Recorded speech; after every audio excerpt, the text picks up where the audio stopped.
Salut tout le monde, j'espère que vous allez bien. Aujourd'hui, nous allons parler un peu, je sais que j'ai été très peu présente dans le sens où je n'ai pas fait de vidéo sur Shang-Chi, je n'ai pas fait de vidéo encore sur What If et encore moins sur le nouveau trailer de Hawkeye, Eternals, etc., etc. Je le sais, mais comme vous avez pu voir dans les 5 derniers jours, j'ai fait des trailers pour vous annoncer petit à petit le changement qui arrive sur la chaîne. Si vous êtes toujours pas au courant, je sais pas où est-ce que vous étiez, vous avez pas regardé les trailers parce que ça vous intéresse peut-être pas ou que vous vous doutez pas que c'était pour un changement aussi important. Eh bien oui, pourquoi est-ce que j'ai tenu à faire un décompte de 6 jours, de faire justement des trailers à chaque jour?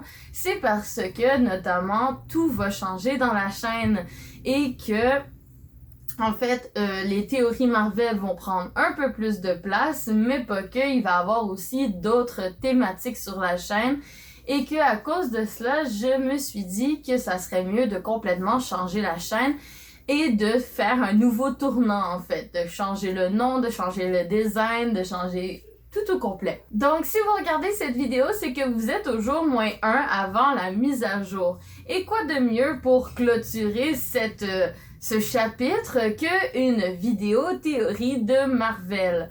Donc aujourd'hui, nous allons parler un peu de la série What If en général et ce que celle-ci pourrait apporter à la MCU ou c'est quoi les prochains épisodes qui vont sortir, qu'est-ce que je pense que va être les prochains épisodes. Donc c'est un peu une théorie mid-saison de What If.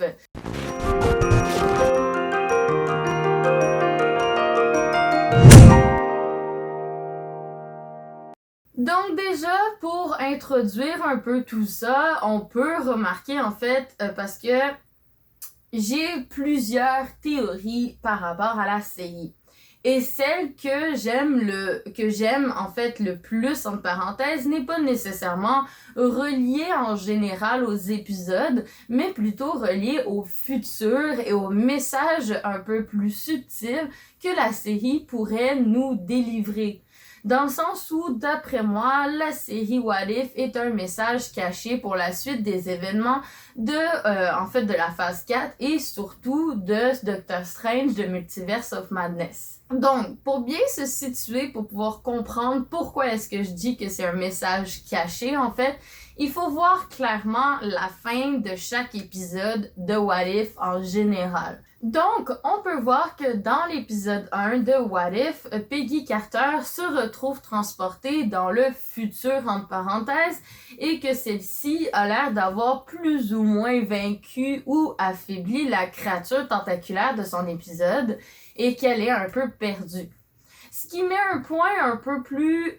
C'est pas négatif, tu sais, je veux dire, Peggy Carter est pas morte ou quoi que ce soit, mais c'est quand même quelque chose qui est dramatique entre parenthèses. Mais ce qui est encore plus important, c'est la suite des événements, les autres épisodes. En effet, on peut voir dans l'épisode 2, celui de T'Challa, que en fait, à la fin de l'épisode, on voit que Ego arrive devant Quill, qui est nettoyeur dans un fast-food, que justement, il arrive devant Quill et que probablement qu'il va dire à Quill qu'il est son père, etc.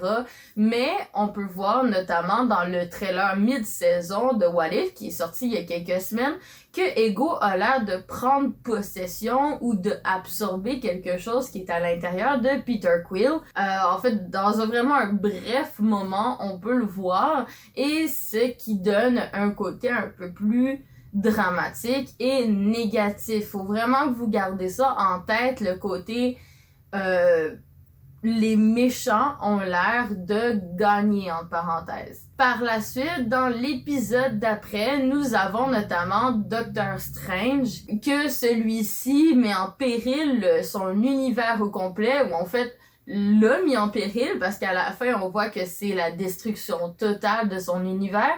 Tout ça pour récupérer sa bien-aimée et que ça tourne mal parce que c'est quelque chose qu'il n'aurait pas dû faire. Eh bien, ça aussi, entre parenthèses, c'est comme si le méchant de l'univers gagnait entre parenthèses, que la force obscure ou le côté dramatique d'une situation s'en vient à un point de non-retour. Eh bien, c'est la même chose dans l'épisode d'après, celui des zombies. C'était avant ou après? Je m'en rappelle plus, peu importe.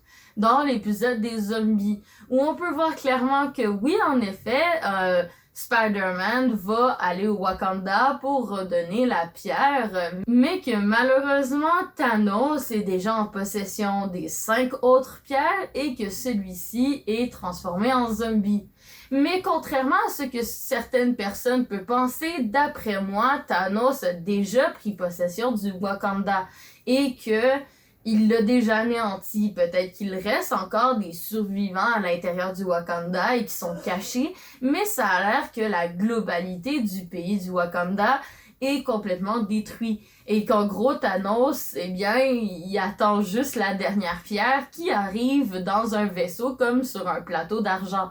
Eh bien, ça laisse à dire que justement, le méchant de l'histoire est un peu plus conquérant que la normale, que celui-ci est un peu plus prédominant vers la victoire plutôt que le côté gentil de l'histoire.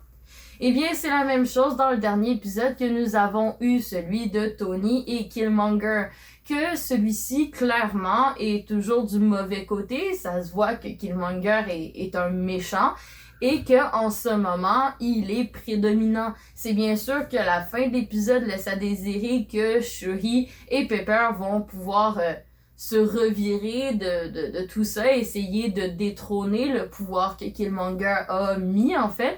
Mais il reste quand même que à ce moment-là, dans la situation, les méchants sont vainqueurs entre parenthèses et qui sont prédominants vers la victoire. Eh bien, je tourne autour de tout ça pour construire en fait le futur de la MCU.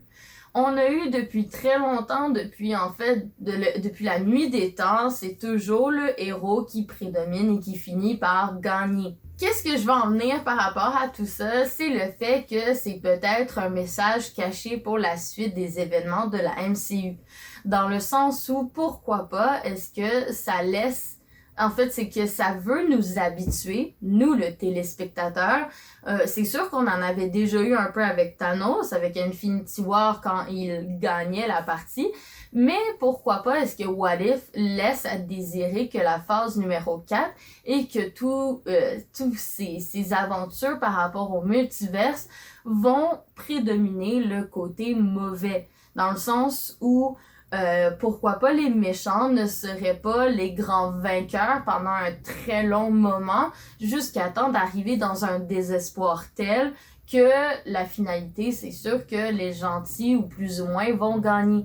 Mais pourquoi pas est-ce que c'est pour nous habituer à devoir faire face à une fin qui n'est pas nécessairement finie et pas nécessairement positive. On a déjà vu en fait, l'introduction de tout cet aspect-là dans Wanda où justement on voit à la fin que malheureusement, oui, Wanda a gagné, mais il reste quand même qu'elle a dû faire des gros sacrifices et qu'elle ne veut pas accepter la réalité.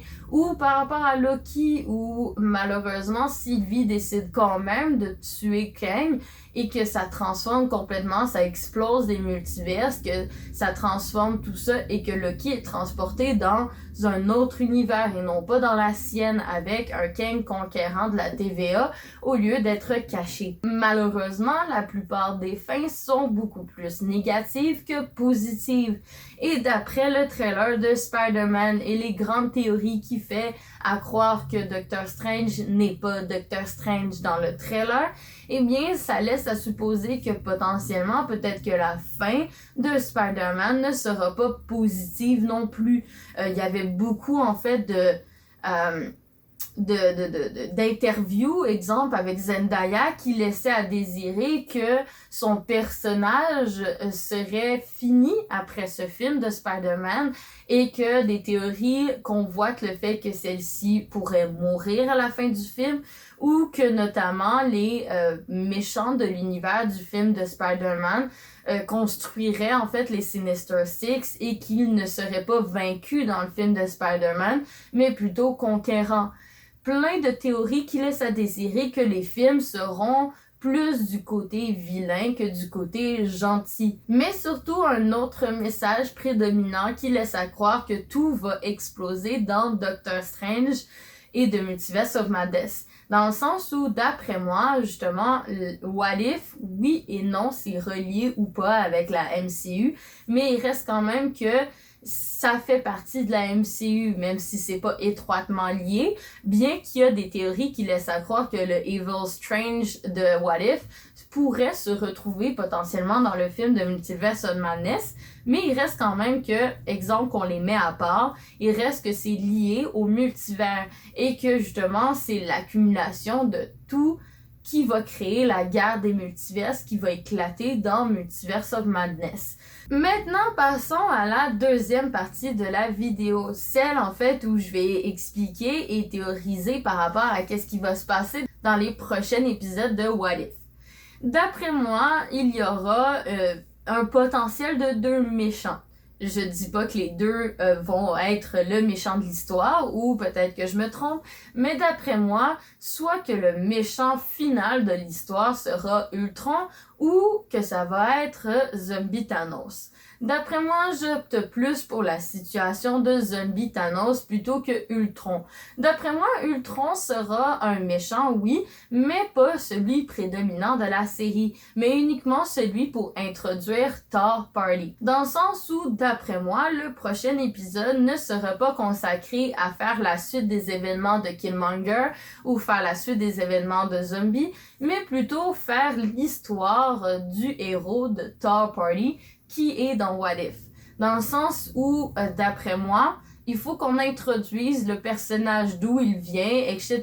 Parce qu'on sait très bien que The Watcher va finir par agir en se disant que là, ça n'a pas de bon sens, là, les multivers sont tous en train de capoter. Donc, on va rassembler une nouvelle équipe de super-héros et on sait très bien que Party Thor est dans cette équipe de super-héros. Ce qui fait en sorte qu'il faut l'introduire. On a l'introduction de la plupart des autres personnages. Il manque encore Gamora, il manque encore Black Widow et il manque Party Thor. Mais on sait très bien que Natasha, en fait, que Black Widow et Party Thor sont probablement plus ou moins dans le même épisode parce que Black Widow combat Ultron et Thor combat aussi Ultron. Donc d'après moi, ils font partie du même épisode, mais je ne crois pas que celui-ci est le méchant de l'histoire. D'après moi, le prochain épisode, ou l'un des 2 prochains épisodes, sera l'introduction de Party Thor, que justement, on va expliquer que potentiellement, quand il est arrivé sur Terre, celui-ci n'a pas voulu prendre le marteau, qu'il a complètement renié, entre parenthèses, le fait de devenir roi de Asgard, que celui-ci a décidé de faire le party, qu'il est à Las Vegas en train de faire le party, nanana, et que les événements avec Ultron arrivent et que ça l'oblige plus ou moins à prendre ses responsabilités et que celui-ci va aller chercher son marteau et combattre Ultron avec les autres héros comme Black Widow, etc. Qu'on voit potentiellement utiliser le bouclier de Captain America. Donc, pour moi, c'est ça qui va se passer pour introduire Party Thor. Et pourquoi est-ce que je dis que ça serait son introduction? C'est parce que dans le trailer mid-saison de What If, on voit Party Thor avec Evil Strange parler du fait qu'il y a des zombies puis que c'est badass qu'il y ait des zombies. Eh bien, pour moi, les zombies sont les méchants principaux de What If qui va faire en sorte que tous les nouveaux super-héros vont se rassembler ensemble et faire la nouvelle équipe des Avengers des multiverses que le Watcher va réunir. Parce que, d'après moi, Thanos, en fait, va se transporter d'univers en univers, entre parenthèses, parce que celui-ci, une fois qu'il aura probablement récupéré la Mind Stone des mains de Spider-Man, eh bien celui-ci va plutôt doubler la population ou tripler la population pour avoir encore plus de nourriture à manger. Et que même encore là, peut-être que ça va pas suffire, que celui-ci va aller dans l'espace pour aller chercher d'autres planètes à manger et qu'encore plus, ça va pas suffire, donc il va aller chercher dans d'autres univers, d'autres repas, etc., etc., et que ça va s'en venir et que ça va s'envenimer. Et c'est pour ça qu'on a justement la scène où il y a tous les Avengers dans un New York qui a l'air détruit.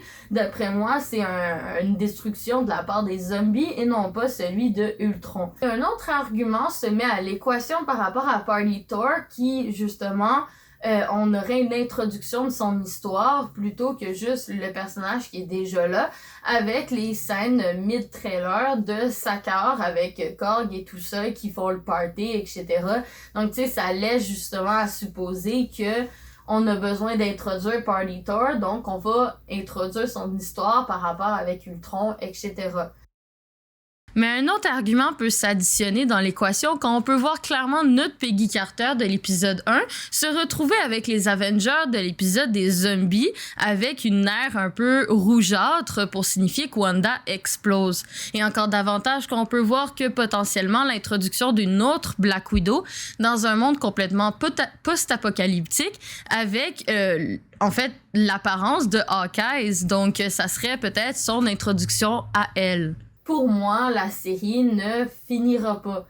Et que, justement, la saison 1, la fin de la saison 1 va laisser une guerre des multivers, une explosion totale des multivers et de tous les méchants qui s'y abritent.